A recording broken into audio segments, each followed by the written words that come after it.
আজকে যে রোদ পড়ছে, আবহাওয়া অনেক গরম, অনেক তাপমাত্রা। হুম। এই গরমে কেউ ঠিক থাকতে পারতেছে না, অনেক রোদ। রাস্তা হাঁটাও কষ্টকর, গাড়ি ঘোড়া সব কমে গেছে, রাস্তা চলাচলের জন্য অনেক কঠিন হয়ে পড়ছে, মানুষ অনেক অসুস্থ হয়ে পড়ছে। মেডিকেলের ভিতরে অনেক অনেক অসুস্থ, গরম, তাপমাত্রা। এই সময় একটা বৃষ্টি দরকার ছিল।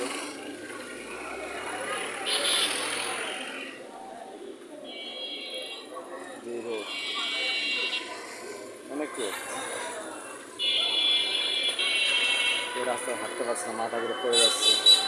কেউ গাড়ি চালাতে পারছে না, মাথা ঘুরে পড়ে যাচ্ছে।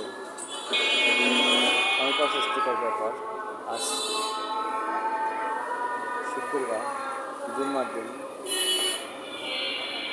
সবাই নামাজে মজমাবে।